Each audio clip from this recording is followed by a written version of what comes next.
सभी को नमस्कार। आज के वीडियो में हम लोग पढ़ेंगे एक नया टॉपिक, यांत्रिक ऊर्जा के प्रकार, टाइप्स ऑफ मैकेनिकल एनर्जी। हमने प्रीवियस वीडियो में आपको बहुत सारे ऊर्जा के बारे में बताया, उसमें से हमने यांत्रिक ऊर्जा को भी बताया था। आज हम लोग पढ़ेंगे कि ये यांत्रिक ऊर्जा कितने प्रकार के होते हैं। तो आपको हम बताएं कि यांत्रिक ऊर्जा मुख्यतः दो प्रकार की होती हैं। पहली गतिज ऊर्जा, दूसरी स्थितिज ऊर्जा। गतिज ऊर्जा यानी काइनेटिक एनर्जी, जिसे हम अंग्रेजी में काइनेटिक एनर्जी कहते हैं। स्थितिज ऊर्जा अर्थात पोटेंशियल एनर्जी। गतिज ऊर्जा का मतलब क्या है कि किसी पिंड में गति के कारण जो उसमें ऊर्जा होती है उसे ही हम गतिज ऊर्जा कहते हैं। किसी पिंड में गति के कारण उत्पन्न ऊर्जा को गतिज ऊर्जा कहते हैं। अब हम लोग बात करेंगे गतिज ऊर्जा की माप कैसे होती है, कैसे हम नापते हैं, कैसे हम मापते हैं कि गतिज ऊर्जा कितनी है। तो आपको बताएं कि गतिज ऊर्जा वह है जिसके कारण कोई वस्तु विराम अवस्था से वर्तमान अवस्था तक पहुंचती है। वर्तमान अवस्था अर्थात गत्य अवस्था तक पहुंचती है। इसमें जो कार्य होता है, इसमें जो वर्क डन होता है, उसको विराम अवस्था से गति की अवस्था तक लाने के लिए जो कार्य होती है वही कार्य के तुल्य गतिज ऊर्जा भी होती है। यानी गतिज ऊर्जा का मान उसमें द्वारा हुए कार्य के बराबर होता है। तो आइए हम लोग डिराइव करते हैं इसके फार्मूले को और समझते हैं इसके सारे एक एक टर्म को बहुत ही अच्छे।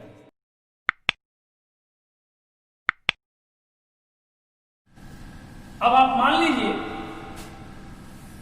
एक सरफेस है और इस सरफेस पर कोई ऑब्जेक्ट यहां रखा है। ध्यान से समझिएगा, कोई सरफेस है जिस सरफेस पर एक ऑब्जेक्ट रखा गया है। अगर इस ऑब्जेक्ट का मास यम है, मास क्या है इसका, यम है, इस पर हम F न्यूटन का फोर्स लगाते हैं। ध्यान से समझिएगा, यहां कोई पिंड रखा गया है सरफेस पर जिसका द्रव्यमान यम है और उस पर F न्यूटन का बल लगाया जाता है। तो आप जानते हैं कि जब बल लगाएंगे उसमें द्रव्यमान है तो उसमें त्वरण उत्पन्न होगा। तो जब त्वरण उत्पन्न हो जाएगा तो हम न्यूटन के द्वितीय नियम से कहेंगे, न्यूटन के द्वितीय नियम से,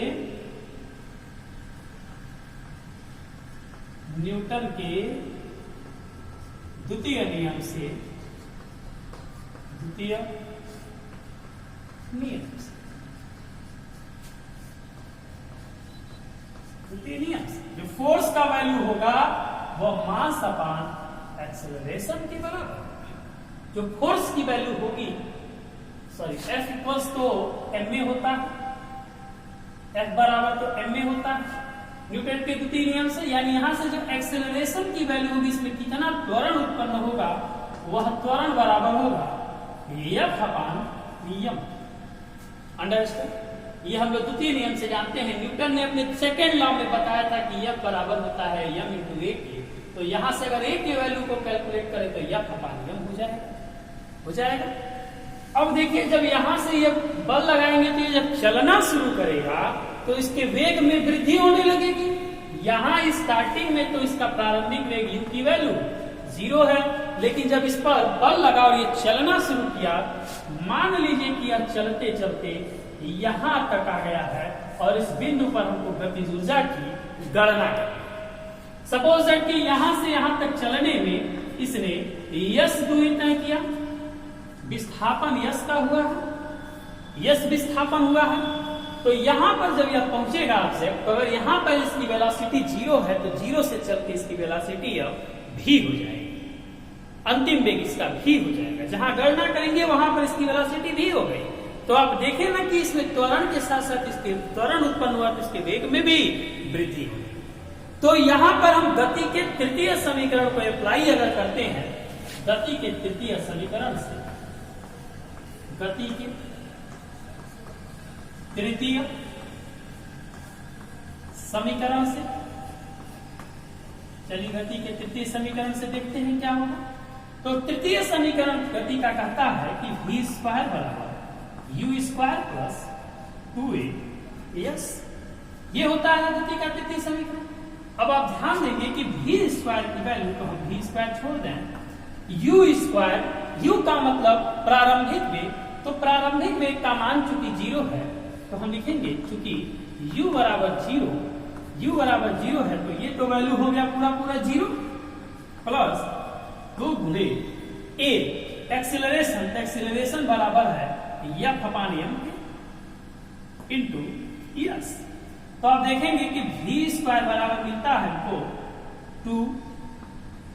2fs अपॉन m। अब अगर हम यहां से इसको आगे सॉल्व करते हैं तो इस m का गुणा इधर करा दें तो क्या हो जाएगा, m भी स्क्वायर बराबर 2fs और केवल fs का अगर हम मान निकालना चाहें तो fs बराबर होगा 1/2 mv स्क्वायर। ध्यान देंगे fs बराबर हो गया 1/2 mv स्क्वायर। अब आप ध्यान देंगे कि fs क्या है, fs ही तो वह वर्क डन है, क्योंकि हमने बताया था कार्य बराबर क्या होता है, बल गुणे विस्थापन। कार्य बराबर क्या होता है, बल गुणे विस्थापन।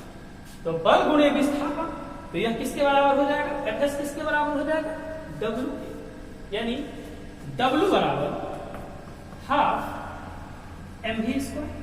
और हम जानते हैं कि इसमें जितना कार्य होगा वही कार्य की माप उतना ही कार्य के बराबर इसकी ऊर्जा होगी, यानी हम इसी W को हम लिख सकते हैं के इक्वल्स 1/2 यानी हाफ mv स्क्वायर। के का मतलब क्या हो गया, काइनेटिक एनर्जी, यानी काइनेटिक एनर्जी का वैल्यू हो गया 1/2 mv स्क्वायर, यानी गतिज ऊर्जा का माप करना होगा तो हम 1/2 mv स्क्वायर से गतिज ऊर्जा की गणना करें।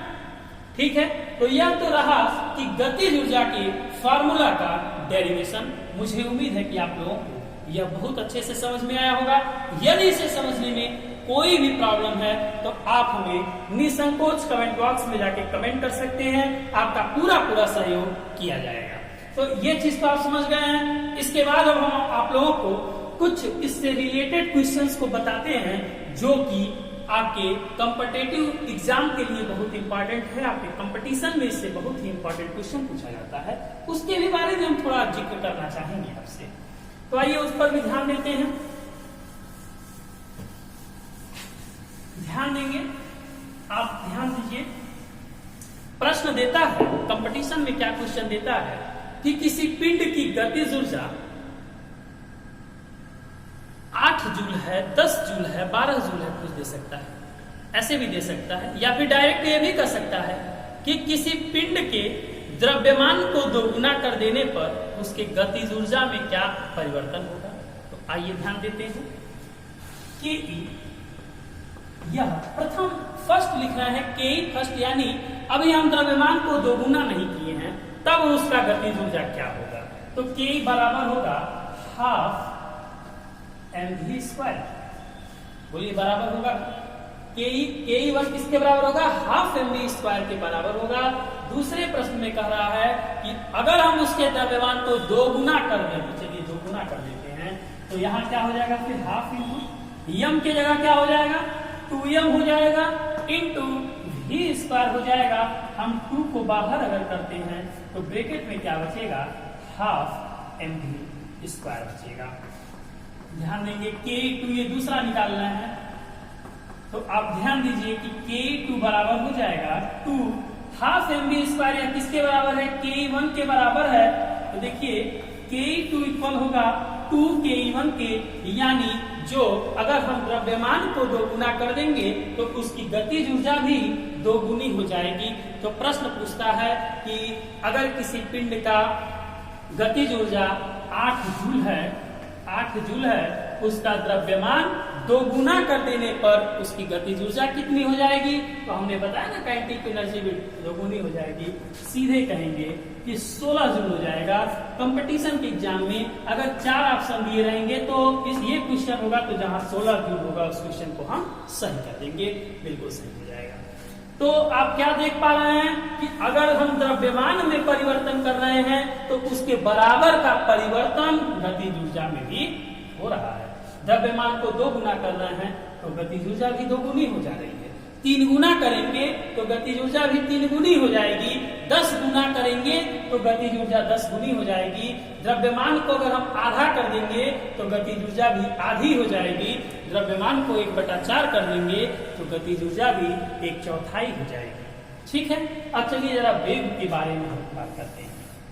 वेग की कंडीशन में देखिए, अगर कंपटीशन में तो द्रव्यमान का मतलब हो गया, स्पष्ट आपको हो गया कि द्रव्यमान में जो परिवर्तन होगा गतिज ऊर्जा में भी वही परिवर्तन होगा।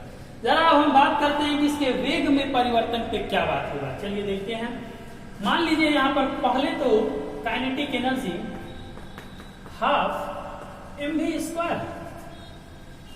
ठीक है, अब क्या कहता है कि अगर इसके वेग को 2 गुना कर दिया गया तो क्या होगा देखिए। तो जो अगली गतिज ऊर्जा k2 होगा, हाफ होगा, यम होगा।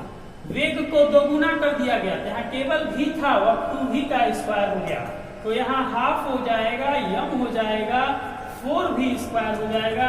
4 को बाहर ले लेंगे तो 1/2 mv² बचेगा k2। यानी k2 यानी द्वितीय गतिज ऊर्जा जो नवीन गतिज ऊर्जा होगी वह क्या हो जाएगी, 4 गुनी हो जाएगी। मतलब आप क्या समझ रहे हैं कि अगर हम वेग में जितना परिवर्तन करेंगे उसके वर्ग के बराबर का परिवर्तन गतिज ऊर्जा में होगा।